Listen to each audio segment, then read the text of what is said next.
Hello friends, कैसे हैं आप सब। आई होप आप सब बढ़िया ही होंगे। मेरे चैनल में दोस्तों आपका फिर से बहुत बहुत स्वागत है। आज मैं आपके लिए फिर कुछ यूजफुल टिप्स एंड ट्रिक्स लेकर आ गई हूँ। दोस्तों मेरी पहली टिप होने वाली है इस तरीके की ग्लास लिड्स को लेके। दोस्तों इनको ऑर्गेनाइज करने के लिए अक्सर हमें ऑर्गेनाइजर की जरूरत पड़ती है और ये ऑर्गेनाइजर अगर हम मार्केट से खरीदने जाएं तो बहुत ही महंगे दामों पर आते हैं। तो इनको ऑर्गेनाइज करने का एक बहुत ही आसान जुगाड़ आपके साथ शेयर करने वाली हूँ, जिसमें कि आपके कोई भी पैसा खर्च नहीं होगा और आपके फ्री में ही ये लिड्स जो है ऑर्गेनाइज हो जाएंगी। उसके लिए लेनी है आपने इस तरीके की क्लिप, और क्लिप लेने के बाद आपने क्या करना है, लिड के ऊपर आपने इस तरीके से क्लिप को लगा देना है। इसके बाद आप किचन में किसी भी अपने हुक के ऊपर इसको टांग कर बहुत ही आसानी से ऑर्गेनाइज करके रख सकते हैं। चलिए फ्रेंड, बढ़ते हैं अगली टिप की तरफ। मेरी अगली टिप होने वाली है दही को लेके। दोस्तों दही तो अक्सर हम अपने घर पे जमाते ही हैं, लेकिन कई बार क्या होता है हमारा दही खट्टा जमता है और कई बार हमारे पास दही जो पड़ा होता है अगर 1-2 दिन पड़ा रह जाए तो वो खट्टा हो जाता है। तो अब इसकी खटास को हम कैसे दूर करें, क्योंकि खट्टा दही खाने में किसी को भी पसंद नहीं होता है। तो उसके लिए बहुत ही बढ़िया ट्रिक शेयर करने वाली हूँ। उसके लिए आप क्या करें, आप लें इस तरीके से एक नारियल का टुकड़ा, और जब भी आपने दही जमाना है या आपके पास जो भी दही खट्टा पड़ा है उसके अंदर आपने इस तरीके से नारियल के टुकड़े को डालकर रख देना है।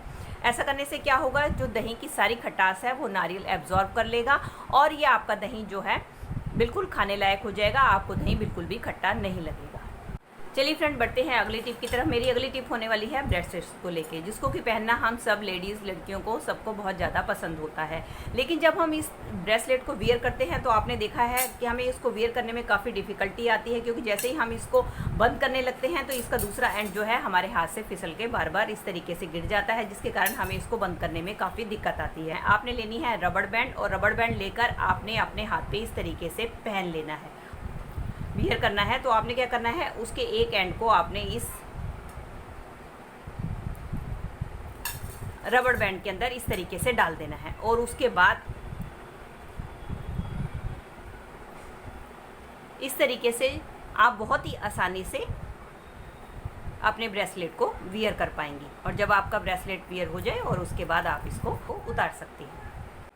चलिए फ्रेंड, बढ़ते हैं अगली टिप की तरफ। मेरी अगली टिप होने वाली है इस तरीके की प्लास्टिक बॉटल्स को लेके, चाहे वो कोल्ड ड्रिंक की हो या तेल की बोतल। तो आज मैं इसका एक बहुत ही बढ़िया रीयूज़ आपके साथ शेयर करने वाली हूँ। उसके लिए ले ली है मैंने एक पानी की बोतल, उसके लिए ले लिया है मैंने इस तरीके से एक कोल्ड ड्रिंक की बोतल। अब हम क्या करेंगे, अब हम किसी नाइफ़ की मदद से कोल्ड ड्रिंक की बोतल को यहाँ से कट कर लेंगे। अब हम क्या करेंगे, अब हम लेंगे एक नाइफ़ और नाइफ़ की मदद से इस बोतल को हम कट कर लेंगे।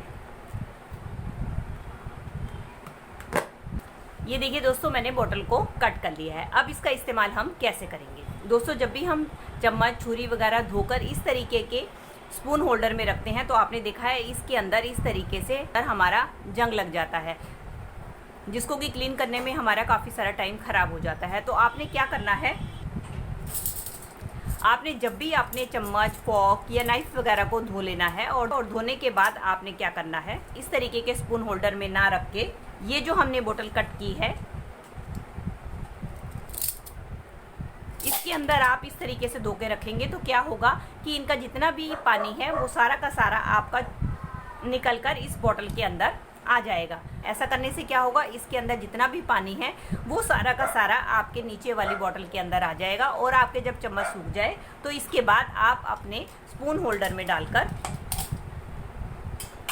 इसको ऑर्गेनाइज करके रख सकते हैं। इससे आपके स्पून होल्डर में बिल्कुल भी जंग नहीं लगेगा और साथ में आपकी पड़ी हुई बेकार बोतल का भी रीयूज़ हो जाएगा। चलिए फ्रेंड, बढ़ते हैं अगली टिप की तरफ। अगली टिप में मैं आपको बताने वाली हूँ किस तरीके से आप रबड़ बैंड की मदद से अपने ढेरों जूते चप्पल को बिना स्टैंड के ऑर्गेनाइज करके रख सकते हैं। इसके लिए मैंने पहले ले ली है एक सैंडल। अब हम क्या करेंगे, अब हम लेंगे कोई भी अपने घर पे रखा हुआ रबड़ बैंड जिसकी इलास्टिक लूज़ हो जाती है, और हम इसको उठाकर कबाड़ में फेंक देते हैं। अब हमें क्या करना है, जिस तरीके से ये मैंने सैंडल ली है इसके अंदर हमने रबड़ बैंड को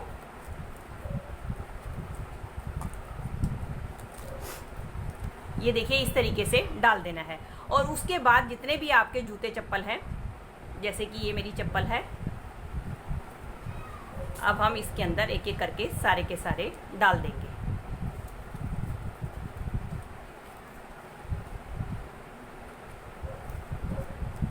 ये देख सकते हैं अभी मैंने इसके एक साइड पे इतने सारे जूते, इतनी सारी चप्पल्स डाल दी हैं। अभी आपके पास और हैं तो आप और भी इसके अंदर डाल सकते हैं, और डालने के बाद हम क्या करेंगे, इसको इसके साथ इस तरीके से बंद कर देंगे। अब हमारे पास ये चप्पल पड़ी हुई है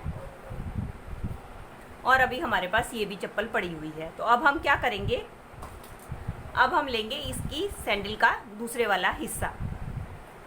अब इस हिस्से को भी हमने डाल देना है इस रबड़ बैंड के अंदर। अब इसके बाद जो हमारी बाकी पड़ी हुई चप्पल है उसको भी हम इसके अंदर, अब आप देख सकते हैं मेरी इसके अंदर अभी और भी जगह है कि इसके अंदर और भी जूते चप्पल आ सकते हैं। अब ये देखिए मैंने सारी की सारी बांध ली है। अब हम क्या करेंगे, इस रबड़ बैंड की मदद से अपने जितने भी जूते चप्पल हैं आप कहीं भी हैंग करके रख सकते हैं। अब आप देख ही रहे हैं आपके सारे जूते चप्पल एक छोटी सी रबड़ बैंड के अंदर ही ऑर्गेनाइज हो गए हैं। इस तरीके से आप इसको कहीं भी टांग कर अपने ढेरों जूते चप्पल को ऑर्गेनाइज करके रख सकते हैं। चलिए फ्रेंड, बढ़ते हैं अगली टिप की तरफ। मेरी अगली टिप होने वाली है इस तरीके के साबुन के खाली रैपर को लेके, जिसको कि अक्सर हम साबुन निकालने के बाद उठाकर फेंक देते हैं। तो आज इनका बहुत ही बढ़िया यूज मैं आपके साथ शेयर करने वाली हूँ। दोस्तों, क्या होता है कि गर्मियों में अक्सर हमारे डस्टबिन में से बहुत ज्यादा बैड स्मेल आने लगती है, जिसके कारण वो सारी स्मेल जो है हमारे किचन में, यहाँ तक कि पूरे घर में फैल जाती है, जिसके कारण डस्टबिन को अपने किचन में रखना हमारे लिए मुश्किल हो जाता है। तो उसके लिए बहुत ही आसान टिप लेकर आई हूँ कि आपने क्या करना है, ये जो खाली आपके रैपर है इनको आपने अपने डस्टबिन में पॉलिथीन लगाने से पहले नीचे डाल देना है और उसके बाद पॉलिथीन लगाकर आपने कचरा डालना है। ऐसा करने से क्या होगा, जितनी भी आपकी बैड स्मेल है इसकी फ्रेगनेंस से वो स्मेल आपकी दूर हो जाएगी। इस तरीके से आप कबाड़ का इस्तेमाल करके अपने छोटी छोटी समस्याओं को दूर कर सकते हैं। तो दोस्तों, ये थी मेरी आज की वीडियो। आई होप आपके लिए यूजफुल रही होगी। अगर दोस्तों आपको मेरी वीडियो जरा सी भी हेल्पफुल लगी है तो इसको लाइक, शेयर और कमेंट कीजिएगा। और मेरे साथ अगर इसी तरीके से जुड़े रहना चाहते हैं तो मेरे चैनल को बेल आइकन के साथ भी सब्सक्राइब कर सकते हैं। चलिए मिलती हूँ नई वीडियो के साथ, तब तक take care and bye bye. Thanks for watching.